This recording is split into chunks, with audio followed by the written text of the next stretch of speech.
고정비를 구했다라면 공원이 변동비를 통해서 변동비를 구해보는 거예요. 변동비를 구해가지고 그죠? 우리가 공원이익까지 구하는 요 단계, 요것만 좀 할 줄 알면 CVF 분석은 쉽게 할 수 있다고 보면 돼요. 얘는 지금 보니까 순이익은 얼마다 이렇게 물어보는 거네요.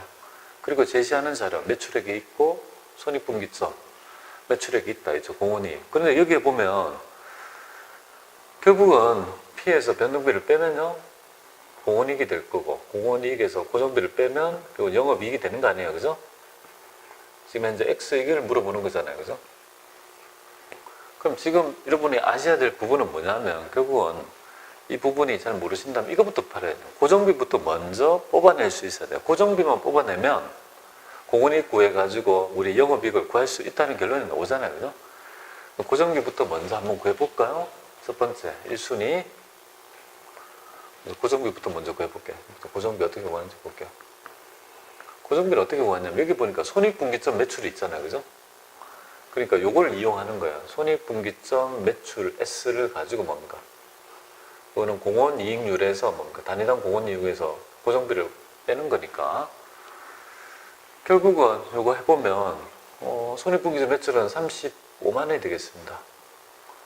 공원이익률이 30%니까 0.3에서 F 이렇게 되겠네요. 그러면 결국은 고정비는 얼마가 되겠습니까? 곱하면 결국은 10만 5천이라는 걸 먼저 하나 구했죠. 요거 하나 딱 구했습니다. 10만 5천원 구했습니다. 두 번째 볼게요. 그럼 10만 5천원을 구했다면 매출액이 공원이익률이니까 결국은 여기서 공원이익은 얼마가 될까? 공원이익에서 그죠? 고정비를 빼면 우리가 영업이익이 되는 거잖아요. 그죠? 그렇게 되는 거 아니에요. 그죠? 그럼 공원이익은 말 그대로 매출액의 50만원 곱하기 공원이익은 0.3 이렇게 되겠습니다. 15만원인데 10만 5천원 이렇게 되니까 4만 5천원이 뭡니까? 영업이익이라는 걸 확인할 수 있는 거 아니겠습니까? 정답은 1번이 되겠습니다. 이렇게 차분하게 간추려 가지고 여러분들 수익을 추론해 보시면 될 것 같습니다. 뭐 기본적인 거 좀 아셔야 되겠죠, 그죠? 자, 그 다음에 22번 한번 가볼까요? 22번 가보시면 뭐 기본적인 이게 레버리지 도울에 관한 문제를 물어보고 있네요, 그죠? 이거 한번 가지고 보죠. 이 문제 자주 나오는데 3일과 용산의 자료를 그죠? 제시하면서 영업 레버리지도에 관한 설명을 하고 있습니다. 그죠? 그래서 영업 레버리지도라는 말 자체가 결국은 우리가 고정비 매출액의 증감에 따른 영업이익의 어떤 변화율을 우리가 도리를 하는데 도는 이렇게 보여요. 도는 레버리지도는 우리가 이렇게 보여죠. 그냥 공원이익에서 뭐 영업이익을 나눈 값이다 이렇게 보시면 돼요. 그러면 결국은 고정비가 크면 뭐예요? 변동성이 그만큼 크다는 거예요. 그러니까 여기가 요 부분이 만약에 고정비라고 보면 고정비가 이렇게 작다면 어떻게 됩니까? 이 변동이 뭡니까? 이거에 대한 변동이 뭐예요? 내리면 이것도 뭡니까? 뭐 약간 뭡니까? 약간 이렇게 요 변폭이 적잖아요. 근데 고정비가 엄청나게 크다면 어떻게 되겠습니까? 이렇게 가파르다면 어떻게 됩니까? 이 변동성도 뭡니까? 엄청나게 커지는 거잖아요. 그죠? 고정비의 크기에 따라, 그죠? 우리 영업이익의 변화율을, 매출액의 변화율 같은 걸 나타내는 지표니까요. 자, 그러면 결국은 요거는 아셔야 될 것 같아요. 그러면 여기 여러분 쉽게 얘기하면 그냥 요거에서 뭡니까? 요거 무시하고 나눠버리면 어떻게 돼요? 나눠버리면. 60만 원에서 뭡니까? 그럼 돌은 요걸 1이라 할게요. 1이고 요걸 2라고 하겠습니다. 요걸 1이라 하고 요걸 2라 할게요. 돌이라는 거는 1 나누기 2를 의미하는 거예요. 돌은 어떻게 돼요? 돌은 1 나누기 뭡니까? 2가 됩니다. 그럼 돌은 지금 2가 될 것이고 요 돌은 뭐예요? 요 돌은 여기에 150만 원에서 30만 원 되니까 이건 5가 되겠습니다. 그죠? 얘가 돌이 5가 되고 얘는 2가 되잖아요. 그죠? 훨씬 더 얘가 변동성이 그죠? 이 변화율이 더 크다 이렇게 보면 돼요. 그러면 호황일 때나 불황일 때 얘가 더 뭡니까? 불황일 때는 얘가 엄청나게 이제 더 손해를 본다는 거고, 호황이면 얘가 뭔가 고정비가 크기 때문에 그만큼 더 매출액 증가율이 더 크다. 그렇게 보시면 될 것 같아요. 자, 그러면 3일이 기본적으로 200인데 매출액이 200만 원 더 증가한다라면 영업이익은 90만 원이 증가한다. 이거는 어떻게 구할까요? 이 부분은. 보시면 이렇게 되죠. 이거는 뭐 쉽게 구하면 고정비는 그대로 들잖아요. 여기 매출이 뛰면. 그럼 200만 원이면, 그죠? 400이면 240이, 280이 될 거고, 280은 120이 되니까 30 빼면 90이 된다. 이 말이잖아요. 그죠? 그러니까 이걸 쉽게 얘기하면 얘가 400이었다. 더블 쳤다. 그죠? 100 늘어났다. 400으로 늘어났다 하면 변동비니까 이거는 280이 될 것이고, 그거는 140이 될 거 아니에요. 그죠? 120이 되죠? 그거는 120이 될 것이고, 고정비는 여전히 30이니까 뭔가. 이거는 90이다. 이 말이잖아요. 그죠? 90이 증가한다. 이 말이잖아요. 그 말이 맞는데, 이걸 뭐 손쉽게 얘기하면, 기존의 영업이익이 뭡니까? 30만 원이잖아요. 더하기, 기존에 30만 원 곱하기, 신장률이 지금 100%잖아요. 100% 뛰잖아요. 돌이 얼마예요, 돌이? 돌이 2잖아요. 그죠? 2를 곱하면 결국은 90만 원이 되겠습니다. 그러면 매출액 변화율에 따른 있죠. 변화된 영업이익을 손쉽게 구할 수 있습니다. 용산의 레버리지도는요, 5다. 이거 맞고요. 영업의 레버리지도는 손익분기점에서 가장 커요. 손익분기점이 가장 크고 매출액이 증가할수록 돌은 1에 가까워진다. 이렇게 보시면 돼요. 4번에 보면 경기 침체로 인한 매출액이 감소할 때 영업이익의 감소율이 용산의 영업이익 감소율보다 항상 크다. 그러니까 경기 침체로 인해서 3일의 영업이익의 감소율이 뭐예요? 용산의 영업보다 항상 크다. 얘가 돌이 아까 전에 얼마였습니까? 여기 돌이 2였잖아요. 그죠? 이거는 이렇게 하면 돌이 2였잖아요. 돌이. 얘는 5죠. 그죠? 여기가 변동폭이 훨씬 더 크죠? 그래서 3일이 뭐예요? 더 크다는 말은 잘못된, 그죠? 지문이 됩니다. 정답은 4번이 잘못되었다. 그렇게 보시면 되겠습니다. 자, 그 다음에 이어가지고 23번 한번 보겠습니다. 자, 예산 또는 실제 매출액이 손익분기점 매출 수준을 초과하는 부분, 그리고 손실을 발생시키지 않으면서 허용할 수 있는 매출액의 최대 감소액은 안전 한계라고 합니다. 안전 한계. 그래서 매출액 중에서 손익분기 매출액을 초과하는 부분을 안전 한계 매출액이라 하죠. 안전 한계 되겠습니다. 자, 24번 볼게요. 얘는 또 CVP 분석을 얘기하는 거네요. 일단 CVP 분석은 가장 먼저 해야 될 부분이 뭐냐면 1단계가 고정비를 찾는 거다. 그죠? 고정비를 찾아야 됩니다. 고정비는 400만 원 있네요. 그죠? 여기 딱 있습니다. 정보를 찾고. 공원 이익률도 뭡니까? 율도 50%라는 정보가 있네요. 그죠? 0.5. 이거 두 개가 됐네요. 자, 3일에 우리 단위당 가격과 제품 단위당 변동 원가는 얼마냐 이렇게 되어 있습니다. 여러분들이 공원 이익이 50%란 말이 뭘까요? 한번 가격에서 뭡니까? 변동비를 빼면 이 금액이 공원 이익이 될 것이고, 이 50%란 말은 만약에 1이라면 얘가 0.5고 얘가 0.5다.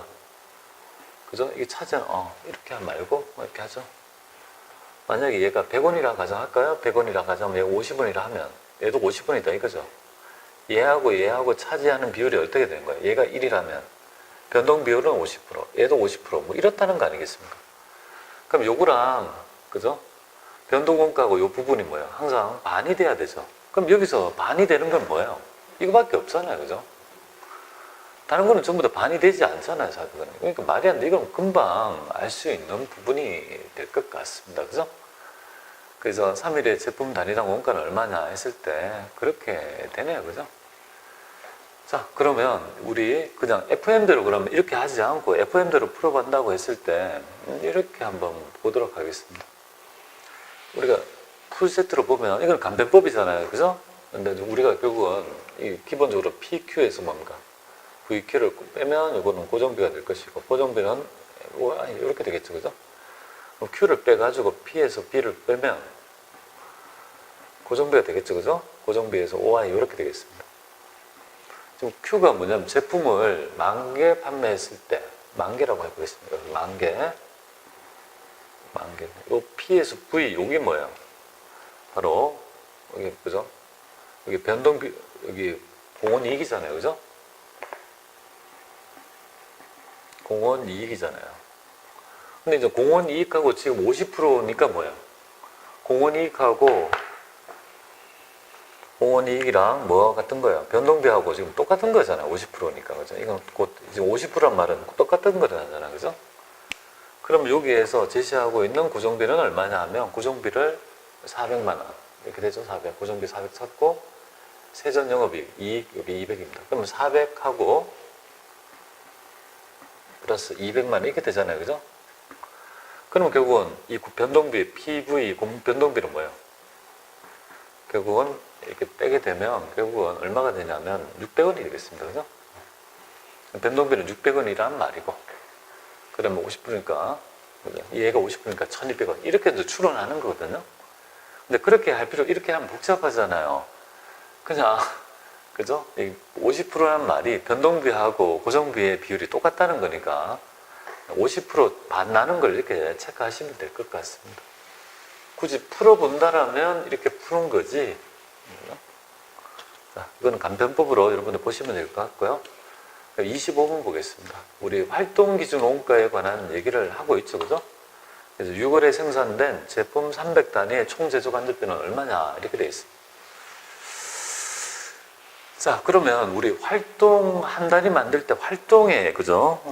활동이 어느 정도 들은지를 봐야 되죠. 그죠? 그래서 요 각 단위에 보니까 제품 30단위 생산되고 2시간의 기계 작업 시간, 각 단위 할 때 7개의 부품 이렇게 된대요. 그러면 기계 작업 시간은 몇 개 한 단위 만들 때 2시간이 든다 이 말이잖아요. 그 부품은 몇 개가 드냐면 7개가 든다 이거죠. 그리고 완성 단위 수니까 내가 3,000이 든다 이거잖아요. 그대로 이거 하나 만드는데, 그죠? 이렇게 된다 이거잖아요. 그렇게 되면 이 금액은 보면 1,000원이 될 것이고, 한 달이 만들 때 7, 8이 5,600원 될 것이고, 그건 3,000원 이렇게 되겠습니다. 그럼 9,600원이 된다, 그죠? 될 것이고. 여기 바로 있죠. 요 부분이 바로 변동비라고 보시면 돼요.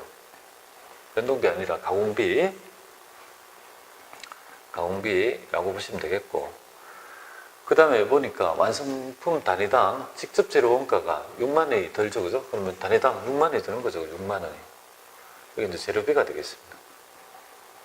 그럼 다 합하게 되면 결국 한 달이 만드는데 69,600원 든다, 그죠? 곱하기 30단위가 되면, 곱하면, 요거는 2088000 이렇게 되겠습니다. 네, 정답은 1번 이렇게 되겠습니다. 우리 활동별로 있죠. 활동별 단위당 우리가, 그죠? 지금 활동이 몇 시간 되는지를 추론해서 이렇게 차분하게 구하시면 되겠습니다. 이 정도의 패턴이 일반적인 패턴이라고 보시면 되겠습니다. 자, 그 다음에 이어가지고 26번 한번 보겠습니다. 활동기준 원가 계산의 도입 배경 한번 볼게요.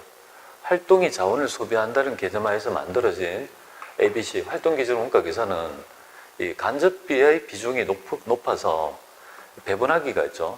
간접비 비율이 높으면서 원가를 배분하기가 어려졌을 때 활동이라는 개념을 통해서 원가를, 그죠, 배분하는 방법이 새롭게 나타난 겁니다. 그래서 이게 제조 환경의 변화로 단일 배분 기준에 의한 원가 왜곡이 일어나고, 종전에 비해서 원가 개념이 확대되어 연구개발, 기타 원가를 포함한 정확한 원가 개념이 요구되고, 그 다음에 활동기준 원가 계산은요, 활동이 자원을 소비한다는 개념이니까 활동이 많다는 말은 원가를 그만큼 많이 소비한다는 거 아니겠습니까? 그래서 꼭 그 제조 원가뿐만 아니라 서비스 원가, 그죠? 뭐 홈쇼핑이랄지 이런 데서도 활동을 많이 유발시킨 고객의 뭐 블랙리스트를 작성한다든지 이런 쪽에 광범위하게 지금 적용되는 개념이라고 보시면 될 것 같습니다. 직접 노무비 같은 직접 원가의 증가입니까? 직접 원가라는 건 인과관계가 100%잖아요. 그러면 뭐 세부적인, 그죠? 이런 원가 배분 기준은 필요 없는 거예요. 그래서 이거 직접 원가의 증가가 아니고 간접 원가의 증가에 따라 나타난 대두된 개념이라고 보시면 될 것 같습니다. 수집이 용이져서 할 수 있다는 거고요. 그 다음에 보겠습니다. 요거 볼게요. 얘는 지금 보니까 3일에 1년간의 손익분기점 판매 수량은 얼마냐 이렇게 되어 있습니다. 그러면 지금 현재 이것도 CVF 분석인데 한번 가보죠. 자, 이거 보니까 이렇게 되네요. 약간 어려울 수 있네요. 이거 조금. 자, 일단 물어보는 부분이 손익분기점 판매수량 BPQ를 물어보는 거네요. 그럼 여기는 우리 단위당 공원이익에서 고정비를 나눈 가격을 의미하는 겁니다. 그럼 일단 고정비를 먼저 1순위 구할 수 있어야 될 거 아니에요. 그죠? 고정비가 찾아보세요. 고정비가 있습니까? 고정비가 없죠. 그죠? 그 다음에 2순위 공원이익을 구하려면 뭐를 알아야 됩니까? 변동비를 알아야 되는 거죠. 그죠? 이거 고정비. 그러니까 이 문제는 뭐냐면 변동비와 고정비를 구하라는 문제로 여러분이 생각하시면 됩니다. 어디에도 지금 변동비와 고정비라는 게 없잖아요. 그죠? 근데 이제 이 자료를 보니까 어떻게 돼 있어요? 이 지금 현재 이렇게 어떤 자료를 주면서 이 자료를 통해서 변동비와 고정비를 뽑아내는 방법을 아느냐 이거잖아요. 그죠? 그 중에서 원가의 함수를 추정하는 방법 중에서 원가 형태를 추정하는 방법 중에서 그죠? 고조정법이라는 게 굉장히 고조정법이라는 부분이 가장 일반적으로 간편하게 쓸 수 있는 방법이 되겠습니다. 원가 함수를 한번 보죠. y는 뭡니까? a 플러스 bx라고 가정해 봅니다. 그래서 y는 총 제조 원가고요. 제조 간접비. 그 다음에 a는 뭐예요? 고정비라고 가정해 보겠습니다. 고정비. b는요? 변동비. 이렇게 보겠습니다. 이렇게 해서 한번 원가 함수를 추론해 볼게요. 판매 가격이 있다 그죠? P에서 3,000원입니다. 우리는 변동비를 구할 수 있어야 돼요. 변동비가 얼마고 나머지가 공원이익이니까 이걸 지금 이제 구할 수 있어야 되잖아요. 그래야지 이걸 지불할 수 있을 거 아니에요. 그죠? 고정비도 뽑아내야 되고. 근데 지금 보니까 이렇게 돼 있어요. 뭐 직접 재료 원가도 있지만 다른 있죠. 재료 처리 원가를 보니까 100개 생산할 때 26만 2천원이 든대요. 그러면 만약에 200개 생산하면 요 금액의 따블이 뭡니까? 52만 4천원. 여기서 곱하기 2 하면 52만 4천원 이렇게 돼야 될 거 아니에요. 그죠? 여기에 2배는 여기에 2배는 곱하기 2 하면 52만 4천 이렇게 돼야 되잖아요. 근데 52만 4천이 아니단 말이잖아요. 이 말의 의미는 이 안에 고정비도 있고 변동비도 있다 이거잖아요. 그런 고점과 저점 두 개밖에 없네요. 고저점법. 그럼 고저점법을 통해서 우리가 한번 뽑아보겠습니다. A부터 먼저 해볼까요? 예. B부터 해볼게요. 1단계 변동비부터 먼저 뽑아보겠습니다. 1단계 변동비를 고조정법을 이용하는 거예요. 변동비를 고조정법에 의해서 추론해 보겠습니다. 그래서 고점에서 200개에서 저점을 빼요. 100개를 빼고 우리 이제 변동비 B를 구해 보겠습니다. 그 다음에 이 원가를 보니까 고점의 원가 34만 2천원에서 저점의 원가 26만 2천원을 빼요. 그러면 요 금액은 100개가 될 것이고 요 금액은 34만 2천원에서 26만 2천원 이렇게 하면 8만원이 되겠습니다. 그죠? 8만원. 요거는 결국은 고정비는 아니라 결국은 800원이 되겠죠. 그죠? 800원이 딱 되겠다. 그죠? 800원이 되겠습니다. 자, 일단 그럼 변동비는 800원을 구했다는 거 아니에요. 그죠? 그럼 여기 가면 변동비 얼마란 말이에요? 800원을 구했다. 그럼 얘는 2,200원이 된다 이 말이잖아요. 공원이익은 단위당. 이렇게 되겠습니다. 단위당. 이렇게 되겠습니다. 자, 그러면 요거를 통해서 우리가 고정비를 한번 구해 볼게요. 고정비는 말 그대로 어떤 걸 줬습니다. 얘하든 상관없어요. 얘 해볼까요? 그러면 A는 어떻게 구하느냐 하면 이렇게 구하면 되잖아요. Y는 여기 요거 추론하면서 Y는 A 플러스 BX 요걸 통해서 해볼게요. 여기는 26만 2천원은 뭔가 여기 H 고정비라는 거 있고 그 다음에 지금 800원이니까 800원 곱하기 지금 조업도가 뭔가 X를 얘기 안 했네요. 그 다음에 여기 X는 조업도라고 보면 돼요. 생산량이라고 보시면 되겠습니다. 그럼 조업도는 X는 여기 지금 100개 만들었잖아요. 그죠? 100회 이렇게 되겠습니다. 그럼 결국은 800 뭐야 이거 80 곱하기 800 곱하기 우리가 100개 이렇게 되잖아, 그죠? 그럼 결국은 이걸 통해서 A를 우리가 추론할 수, 고정비를 추론할 수 있는 거 아니겠습니까? 그럼 이 고정비는 이걸 해보시면 얼마가 되냐면 18만 2천원이 되겠습니다. 구했다, 그죠? 이렇게 함으로써 이 고정비를 결국은 구할 수 있다는 결론이 됩니다. 그럼 결국은 우리가 지금 구하려는 게 이거잖아요. 여기 보겠습니다.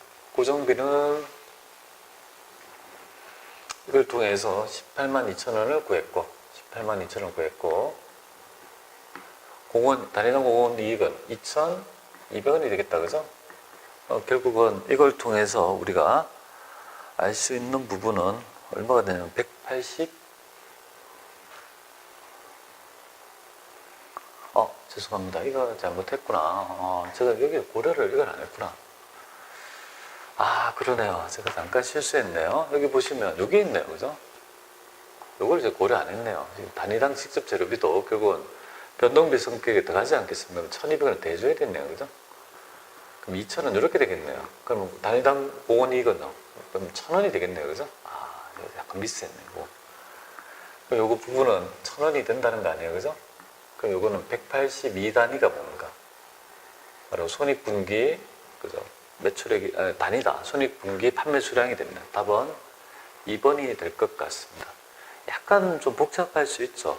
그러나 조금 연습이 되면 그렇죠. 어렵지 않게 할 수 있는데요. 한번 여러분이 새겨보시면 좋을 것 같습니다. 이거 한번 본인 걸로 만들어 보시면 될 것 같습니다. 자, 그 다음에 28번 한번 볼까요? 28번에 보면 우리 수명주기 원가 계산이 있습니다. 이 수명주기 원가 계산의 그죠? 가장 큰 이슈는 뭐냐면요.